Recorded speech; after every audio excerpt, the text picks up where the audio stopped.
পাকিস্তান দলকে কৃতিত্ব দিতে হবে। তারা অনেক ভালো খেলেছে, অনেক ইতিবাচক ক্রিকেট খেলেছে। শাদাব অনেক অভিজ্ঞ ক্রিকেটার, সে অনেক বছর ধরে খেলছে। রিশাদের কথা বলতে গেলে সে এখন শেখার প্রক্রিয়াতে আছে, প্রতি ম্যাচেই শিখছে। সে এখনও ম্যাচ উইনার। আশা করি সে অনেক কিছু শিখবে, কিভাবে আরও ভালো হওয়া যায়। সে ফিল্ড পজিশন নিয়ে আরও ভাবতে পারে।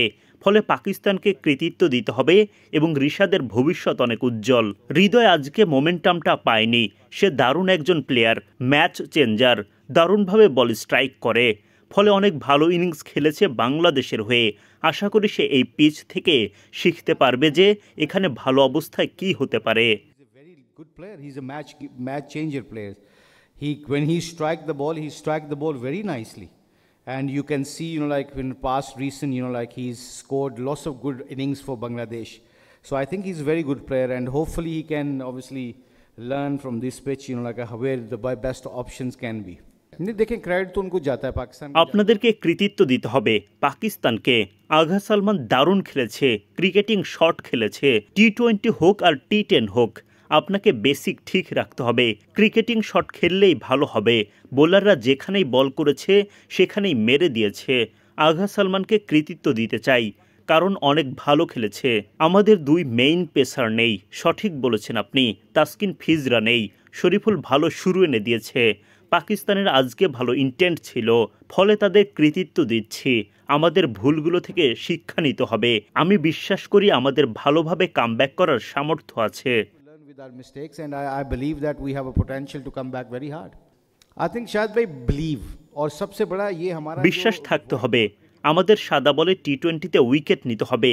উইকেট নিলে 1-2টা ছক্কা খেয়ে ফেললেও পরে যদি 3-4টা উইকেট নিতে পারেন, ম্যাচ ঘুরিয়ে দিতে পারবেন। খেলা চেঞ্জ হয়ে যাবে। ফিল্ড পজিশন, পিচ, বৈচিত্র্য এসব ব্যাপারও মাথায় রাখতে হবে। এসব বড় বড় ব্যাপার জানতে হবে। এগুলো শিখে গেলে ব্যাটারদের সাথে, ফিল্ডারদের সাথে খেলতে পারবেন। আমি সব সময় একটা কথা বলি, ফিল্ডারদের দিয়ে আক্রমণ করতে হবে মাঝে মাঝে, সব সময় বল দিয়ে নয়। একটা উদাহরণ দেই, আগা সালমানকে স্লো বল করতে হবে, পেস দেয়া যাবে না। তার ক্ষেত্রে বৈচিত্র্য দরকার। হাসান আলী পেস দিয়ে চালিয়ে দিয়েছে। কোচ হিসেবে এগুলো শেখাতে হবে। কোন ব্যাটারের বিপক্ষে কোন ফিল্ডিং সেট করতে হবে, পেস কেমন হবে। কোচ হিসেবে রিভিউ করতে গেলে এই ম্যাচ থেকে এসবই বের হবে।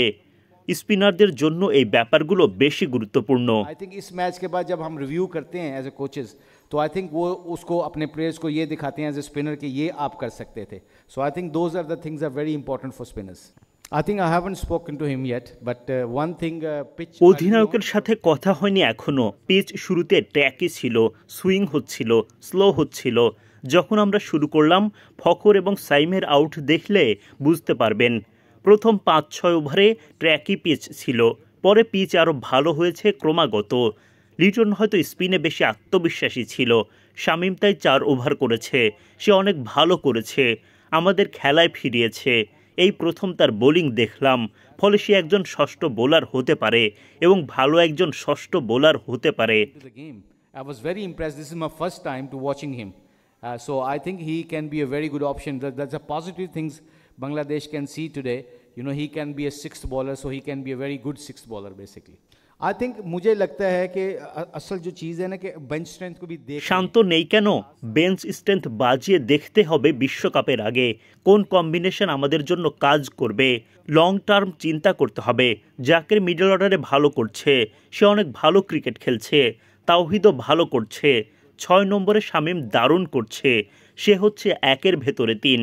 আজকে বোলিং দেখিয়েছে, কম্বিনেশন দেখছি আমরা। ফলে দেখতে দেখতে একটা সময় গিয়ে শান্ত সুযোগ পাবে।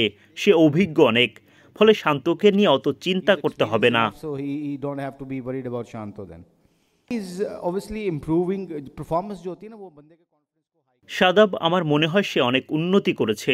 পারফর্ম করলে আত্মবিশ্বাস বাড়ে।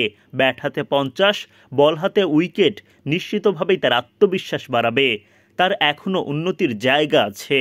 আমি সব সময় বিশ্বাস করি যে সে একজন 1-এর ভেতরে 3। বোলিং, ফিল্ডিং, ব্যাটিং সবই পারে। পিএসএল থেকে তার আত্মবিশ্বাস এখন অনেক বেশি।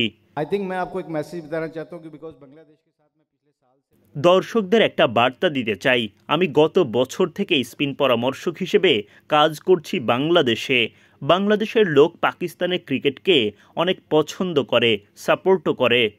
দুই দেশের মাঝে ভালো বন্ধুত্ব আছে, দেখবেন অনেক লোক আসে মাঠে। প্রতিবেশী দেশ হিসেবে বেশ ভালো একটা ব্যাপার। সামনে আমি শুনেছি বিসিবি থেকে এক্সচেঞ্জিং প্রোগ্রাম হবে তরুণদের নিয়ে, এটা ভালো খবর। পাকিস্তানি হিসেবে এটা বেশ ভালো খবর। प्रोग्राम भी करना चाहिए, so youth के development के लिए भी exchanging program करना चाहिए, which is a good news. So I think that's relationship, we need that as a Pakistani also. Intent in 2020 cricket has to be there when you're chasing 200 runs. আপনি নিজেই মনে হয় প্রশ্নের উত্তরটা দিয়ে দিয়েছেন। টি-20তে ইন্টেন্ট থাকতে হবে। যখন আপনি 200 রান তাড়া করছেন, আপনি চাইবেন না 13 এর বেশি আস্কিং রান রেট চলে যাক, কারণ তখন অনেক কঠিন হয়ে যাবে। উইকেট চলে গেলে পরে নতুন ব্যাটারের কাজ কঠিন হয়ে যাবে। ট্যাকটিক্যালি আমরা এখানে কিছুটা পিছিয়ে ছিলাম আজকে, তবে এর মানে এই নয় যে আমাদের ব্যাটারদের সামর্থ্য নেই 200 রান করার। আমি মনে করি লিটন যখন শুরু করে মনে হয়েছে আমাদের পক্ষে ছিল খেলাটা, তবে 13 থেকে 14 রান রেট অনেক বেশি। ফলে কোচ হিসেবে আমাদের তাদের সাথে কথা বলতে হবে যেন ব্যাটিংয়ে আমাদের সেই ইন্টেন্টটা থাকে। First of all, credit goes to Pakistan team. They played very good cricket, very positive cricket. Secondly, obviously Shadab is very experienced. He's been playing for many years now, and obviously Rashad he's in kind of that stage now where he's gonna be learning every time, like he plays games. So he's a match winner, still is a match winner. So hopefully, like he will learn where he can be a better. I think field position can be much better. He can think about the field positions. So overall, I think credit goes to Pakistan, and Rashad has a great future for Bangladesh, inshallah. Sorry? I can't hear you. What to say? I think today he didn't get that momentum, but he's a very good player. He's a match changer player. When he strike the ball very nicely. And you can see, like in past recent, like he's scored lots of good innings for Bangladesh. So I think he's a very good player, and hopefully he can obviously learn from this pitch, like where the best options can be. I think शायद भाई believe, और सबसे बड़ा ये हमारा जो white ball cricket में 2020 cricket में विकेट लेने का है। विकेट लेने का जब आप सोचते हो तो आपको अगर 1-2 छक्के भी पड़ते हैं तो 2-3 विकेटें लेते हैं तो आपका बीच में गेम चेंजर कर लेते हैं, आप गेम चेंज हो जाती है ऑपोजिशन की वैसे विकेटें गिरने पे। और फील्ड पोजीशन, पिच को रीड करना, वेरिएशन का, ये 3-4 मोटी मोटी चीज़ें हैं। जब ये बंदा सीख जाता है एज ए स्पिनर, और फिर आपके पास यही होता है कि आपने बैट्समैनों के साथ खेलना है, फील्डर्स के साथ खेलना है। I always use that phrase, attack with the fielders not with the ball sometime. So जैसे मैं एग्जांपल देता हूँ, फॉर एग्जांपल छोटी सी एग्जांपल देता हूँ आपको।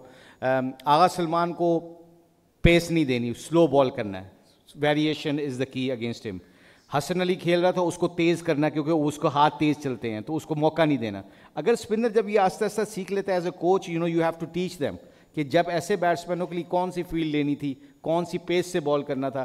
आई थिंक इस मैच के बाद जब हम रिव्यू करते हैं एज ए कोचेस, तो आई थिंक वो उसको अपने प्लेयर्स को ये दिखाते हैं एज ए स्पिनर कि ये आप कर सकते थे। So I think those are the things are very important for spinners.